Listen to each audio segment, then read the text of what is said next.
So we just thought we'd take a few minutes to talk about what we're mostly looking forward to, what we're hoping to see when the convention kicks off next week, this week, last week. At some point during 2010. Yeah. But you go ahead, Thomas. You go first. Dota from Valve. Defense of the Ancient, I should say, is, for those who don't know, a really extremely popular mod for Warcraft 3. And the main guy behind it, called IceFrog, has announced actually a while ago that he's working together with Valve to develop some kind of game. And so it's going to be a freestanding game that actually going to be called Defense of the Ancients? I don't know anything more than what the rumors have said. But of course, if he's developing it with Valve, it must mean that he can't be using Warcraft 3 anymore as like a basis for the game. So my guess would be that it's going to be like a standalone game, maybe a full price game, I don't know.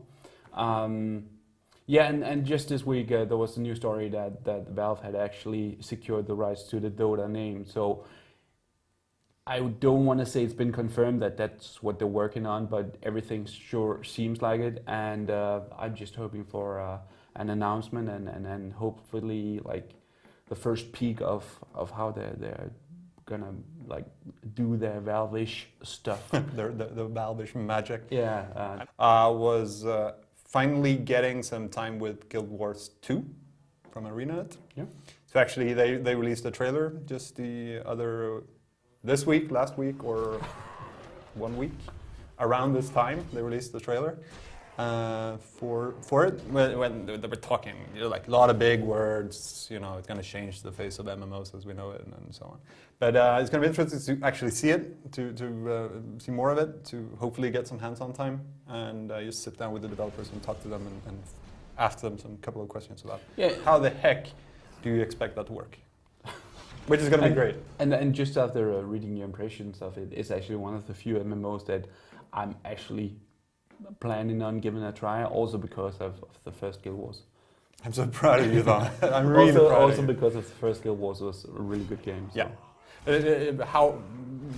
It's so many big words now. Yeah. That I really want to sit down and ask them a couple of tricky questions. Yeah. Well, my next game. Your next game. Yeah. Can we just finally get a European release date for Gran Turismo 5? Please, Sony, please. Yeah, I'm sitting in a really great chair. I mean, it's been such a long time, and it seems like the rest of the world have finally gotten their dates, and the game should apparently almost be finished for, the 4th year in a row. So please, just a European release date. That's all I'm asking for. Shouldn't be that hard. Come on, Sony, please deliver. Yeah, I'm with you. I don't even care about games. I care about games. I don't care about racing games. No. So, but even I want just to get the game done. Get it out of the way and just let us move on. Talk about Gran Turismo 6. Yeah, exactly. Secret World. Funcom. I was going to say, from Funcom. Yes. Funcom we tend to visit them. Great guys, great to sit down and talk to. And they've been talking mostly about Age of Conan in different stages of development. They had Rise of the God Slayer, of course, last year, but this year they're there with the Secret World and Ragnar Törnqvist. So I'm very interested. Also with the Guild Wars guys, I want to sit down and ask how is this supposed to work. And of course, the geek inside of me really looking forward to meeting Ragnar, because I love his games. The Longest Journey and Dreamfall are 2 of the best adventure games ever made. Yeah. And so that's going to be fun as well, from a geek point of view. But yeah, that's why I'm looking forward to the Secret World. I hope we get to see some more gameplay that actually sticks together with other forms of gameplay, and hopefully hands-on. I'm not holding my breath for that, but who knows? All right. And it's your turn again. Actually, it's 2 games, but they kind of on the same level of geekiness. So I'm gonna say, first of all, Street Fighter.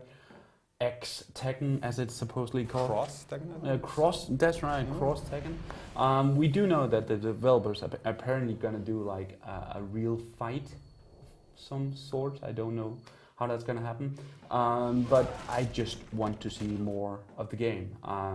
So far, it looks decent. I'm not crazy about Tekken kind of trying to get in on the whole new popularity that Street Fighter has gotten since the 4th episode, but I mean, it looks pretty good, and I'm just up for another Street Fighter-ish fighting game. I have my arcade sticks ready, so.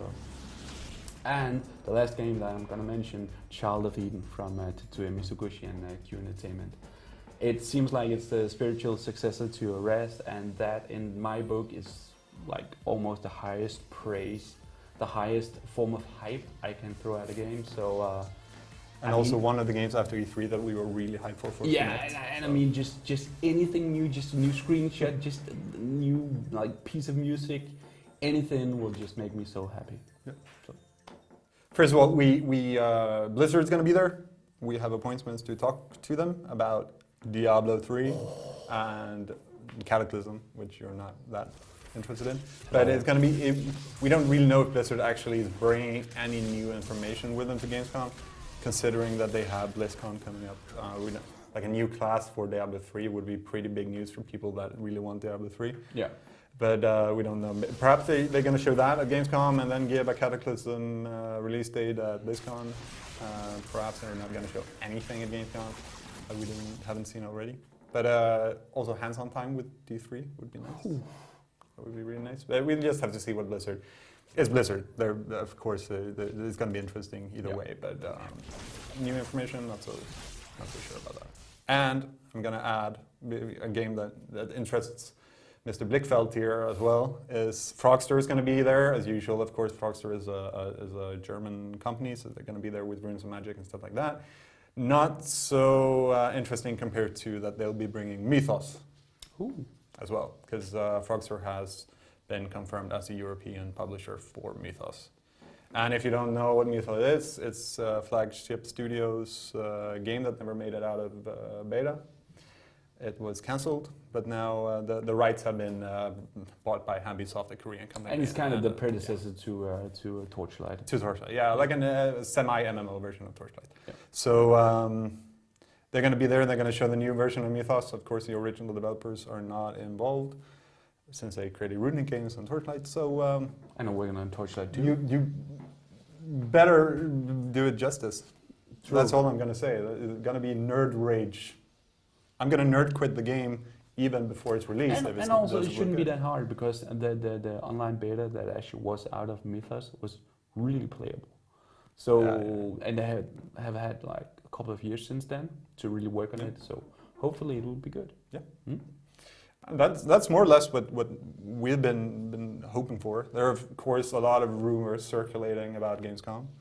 Epic, Valve, Microsoft, every one of the big publishers more or less has insane rumors going so far. So, and if these starts coming true, Gamescom has suddenly become more popular and more important, which is nice again. True. Anything to add? Not really. Just looking forward to it. All right. Let's relax in our really, really comfy chairs then. See you guys.